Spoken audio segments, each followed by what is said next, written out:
तो शनिदेव महाराज की जय। प्यारे दोस्तों, धार्मिक कथाएं चैनल में आपका हार्दिक स्वागत है। दोस्तों, आज मैं आपके लिए लेकर आई हूँ शनिवार की कथा। शनिवार व्रत की बड़ी महिमा बताई जाती है।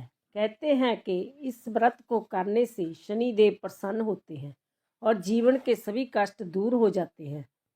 शनिवार का दिन न्याय के देवता शनिदेव को समर्पित है। शनि को कर्म फलदाता माना गया है, जो लोगों को उनके अच्छे बुरे दोनों कर्मों का फल देते हैं। अगर जातक की कुंडली में शनि की दशा शुभ हो तो व्यक्ति खूब तरक्की करता है। वही अगर शनि पीड़ित हो तो व्यक्ति को तमाम कष्टों का भी सामना करना पड़ता है। ऐसे में हर व्यक्ति चाहता है कि उस पर शनि की कृपा दृष्टि सदैव बनी रहे। शनि को प्रसन्न करने के लिए शनिवार व्रत बेहद लोकप्रिय है। यह व्रत करने से सारे दुख संकट पीड़ा दूर हो जाते हैं। घरों में सुख शांति समृद्धि का आगमन होता है। अब मैं आपको शनिवार व्रत कथा श्रवण कराने जा रही हूँ। दोस्तों, यदि आपने YouTube चैनल धार्मिक कथाएं लाइक और सब्सक्राइब नहीं किया तो ज़रूर करें।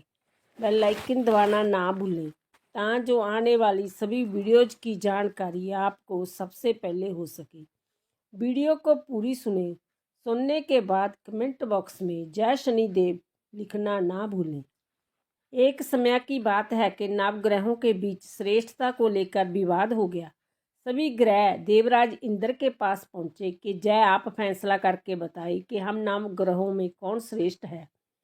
देवराज इंद्र ने इस समस्या का समाधान करने के लिए सभी ग्रहों को राजा विक्रमादित्य के पास भेज दिया। जय कहकर के पृथ्वी पर इस समय बहुत ही न्यायप्रिय राजा विक्रमादित्य उज्जैन में राज करते हैं। आप उनके पास ही जय प्रश्न लेकर जाइए। सभी ग्रह राजा विक्रमादित्य के पास पहुंचे कि जय बताए कि हम सभी ग्रहों में कौन श्रेष्ठ है। ग्रहों के इस प्रश्न को सुनकर राजा विक्रमादित्य सोच में पड़ गए, क्योंकि किसी को भी छोटा बताया तो वह नाराज हो जाएगा। राजा ने जय प्रश्न का उत्तर देने के लिए एक जुक्ति निकाली। राजा विक्रमादित्य ने 9 धातुओं के 9 अलग अलग श्वासन बनाए। सभी ग्रहों को इन पर बैठने के लिए कहा और साथ ही जय भी बताया कि जो अंत में बैठेगा वह छोटा होगा। सबसे अंत में लोहे का शासन होने के कारण शनिदेव सबसे अंत में बैठ पाई। शनिदेव को लगा कि राजा विक्रमादित्य ने उनके साथ छल किया है और वह क्रोधित हो गई। राजा विक्रमादित्य की 7.5 आई तो एक दिन शनि महाराज घोड़े के व्यापारी बनकर विक्रमादित्य के पास आए। राजा विक्रमादित्य ने एक घोड़ा पसंद किया और उस पर सवार हो गई। यहीं पर विक्रमादित्य शनि के फेर में फंस गए। घोड़ा राजा विक्रमादित्य को घने जंगल में ले जाकर गायब हो गया। राजा विक्रमादित्य भटकते हुए एक नगर में पहुंचे। वहां एक सेठ की दुकान पर राजा ने जल पिया और विश्राम करने लगे। संजोगवश उसी दिन सेठ की अच्छी कमाई हुई। सेठ को लगा कि जय व्यक्ति उसके लिए भाग्यशाली है और उस पर दया करके अपने साथ घर ले गया।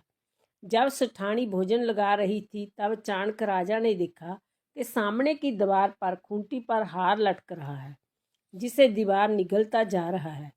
सेठ को लगा कि खूंटी पर लटकता हार इसे अपराजित ने चुराया है, तो उससे हार के बारे में पूछने लगा। राजा विक्रमादित्य ने अपनी असली परिचय छुपा लिया था और खुद को बीका नाम का उज्जैन निवासी बताया था। इसलिए सेठ को जब बीका ने बताया कि हार दीवार निकल गया है तो उसे यकीन नहीं हुआ और उसने राजा से हार चोरी की शिकायत कर दी। राजा ने विक्रमादित्य से हार के बारे में जानना चाहा तो उसने बताया कि उसके देखते ही देखते खूंटी ने हार निगल लिया।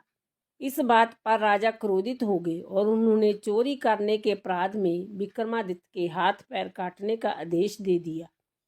राजा विक्रमादित्य के हाथ पैर काट कर उनको नगर की सड़क पर छोड़ दिया गया। कुछ दिन बाद एक तेली उसे उठाकर अपने घर ले गया और उसे अपने कोल्लू पर बैठा दिया। राजा आवाज़ देकर बैलों को हाँकता रहता। इस तरह तेली का बैल चलता रहा और राजा को भोजन मिलता रहा। शनि के प्रकोप की 7.5 पूरी होने पर वर्षा ऋतु आरंभ हुई।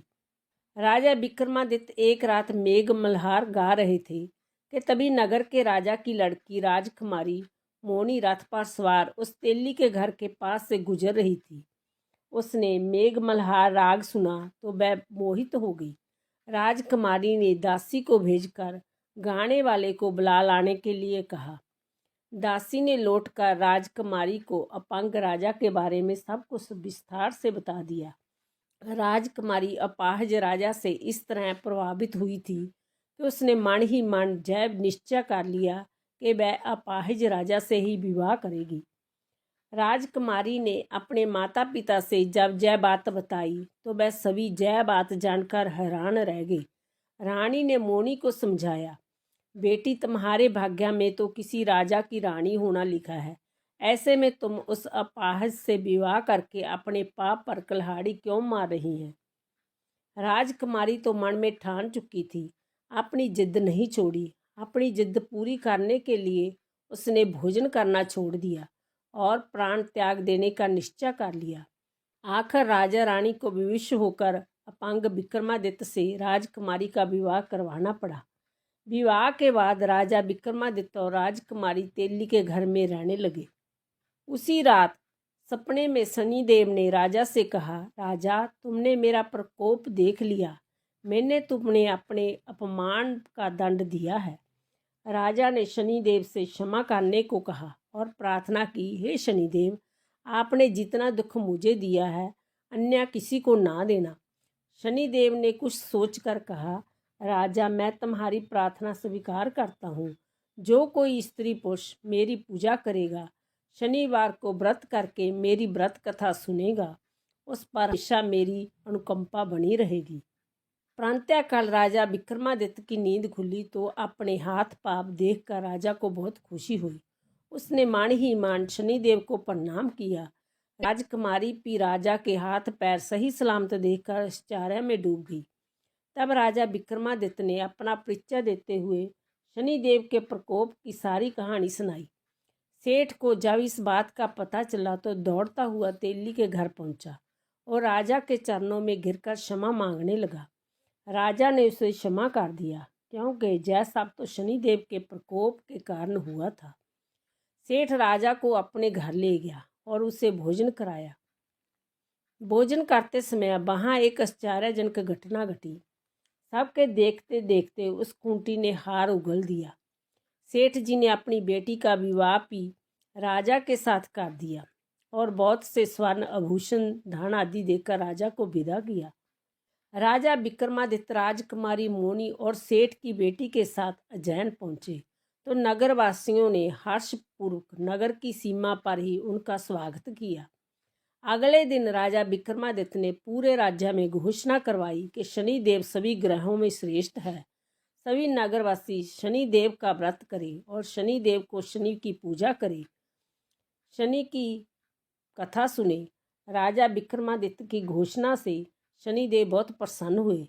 शनिवार का व्रत करने और व्रत कथा सुनने के कारण सभी लोगों की मनोकामनाएं पूरी होने लगी।